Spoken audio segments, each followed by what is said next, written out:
Halo rekan-rekan aparatur sipil negara di seluruh Indonesia. Selamat datang. Hari ini kita bakal ngobrolin sesuatu yang jujur aja sering dianggap remeh tapi sebetulnya jadi fondasi dari semua kerja kita. Pembersihan data. Yep, pahlawan tak dikenal dalam pelayanan publik. Pernah nggak sih Bapak Ibu bertanya-tanya, kenapa ya program bantuan sosial yang niatnya udah baik, anggarannya ada, kok di lapangan seringkali salah sasaran?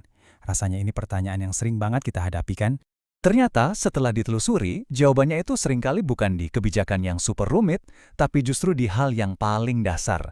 Ya, betul sekali. Kualitas data yang kita pegang.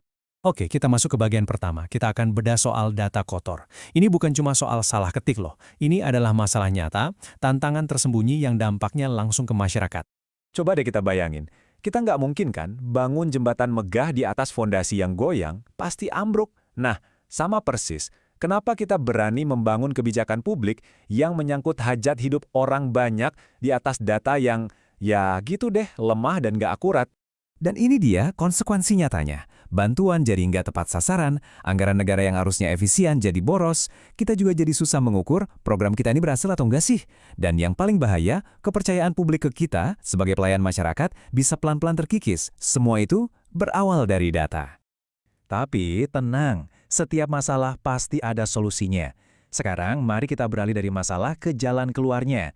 Kita akan kenalan sama satu alat yang wajib dikuasai setiap ASN, pra-pemrosesan data. Apa sih ini? Gampangnya gini, pra-pemrosesan data itu ibarat kita merapikan bahan-bahan mentah sebelum dimasak. Datanya kita bersihkan, kita tata, supaya siap diolah menjadi kebijakan yang lezat dan efektif. Ini langkah pertama yang super krusial. Nah, sekarang kita masuk ke dagingnya nih. Gimana caranya? Saya akan bagikan 4 langkah praktis yang bisa langsung kita terapkan di pekerjaan kita sehari-hari untuk memastikan data kita itu bersih dan bisa diandalkan. Ini dia, peta jalannya. Ada 4 langkah. Identifikasi, validasi, standarisasi, dan menangani inkonsistensi. Kelihatannya teknis, tapi tenang saja. Kita akan bedah satu persatu dengan contoh yang gampang dimengerti. Yuk, kita mulai. Langkah pertama, tugas kita adalah jadi detektif data. Kita cari, mana data yang hilang? Contohnya, kolom NIK kosong. Atau kita cari data yang aneh yang nggak masuk akal. Istilah kerennya itu outlier. Misalnya, di data kependudukan ada yang usianya tertulis 200 tahun. Nah, ini kan jelas-jelas salah input ya. Lihat deh tabel ini. Simple banget kan? Sebelum dibersihkan, NIK Budi kosong. Usianya mustahil 200 tahun. Nah, setelah kita identifikasi, NIK-nya bisa kita lengkapi dari data lain, dan usia yang aneh itu kita tandai untuk verifikasi lebih lanjut. Cuma dengan begini aja, data ini jadi jauh lebih berguna. Oke, data yang bolong sudah kita tandai. Langkah kedua adalah memastikan data yang ada itu benar. Ini namanya validasi dan verifikasi. Kita lakukan cek silang. Misalnya, NIK yang ada kita cocokkan dengan database kependudukan nasional.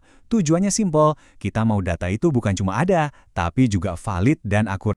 Nah, langkah ketiga ini juara banget pentingnya, terutama kalau kita mau bikin laporan atau analisis. Tujuannya adalah menyeragamkan data. Sering banget kan kita temukan data yang maksudnya sama, tapi cara nulisnya beda-beda. Ini bisa bikin kacau perhitungan kita. Ini contoh paling umum. Ada yang nulis JKT, ada yang DKI Jakarta, ada juga yang Jakarta. Buat kita manusia, ini sama. Tapi buat komputer atau sistem, ini bisa dianggap 3 kota yang berbeda. Dengan standarisasi, kita seragamkan semua jadi DKI Jakarta. Hasilnya, analisis data per wilayah jadi akurat. Nggak ada warga yang kelewat. Langkah terakhir adalah beresin data yang saling bertentangan.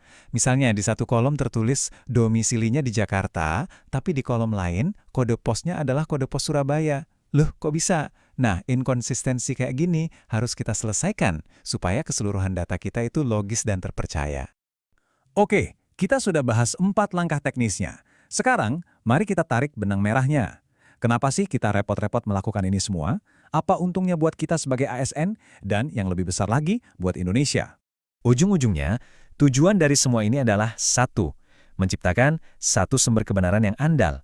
Istilahnya kerennya a single source of truth. Jadi, semua unit, semua kementerian, semua dinas, kalau butuh data A, sumbernya ya cuma satu itu. Data yang bersih, valid, dan terpercaya. Inilah fondasi data kelola pemerintahan yang modern dan baik. Dan kalau fondasinya sudah kuat, hasilnya akan luar biasa. Kebijakan yang kita buat akan jauh lebih tepat sasaran. Anggaran negara bisa kita gunakan dengan lebih cerdas. Kita bisa dengan percaya diri menunjukkan, lihat, program kami efektif karena datanya mendukung. Dan yang paling penting, kita bisa meraih dan menjaga kepercayaan publik. Jadi, rekan-rekan ASN, jangan pernah lagi anggap pekerjaan mengelola data itu sepele. Anda bukan cuma sekedar operator input data.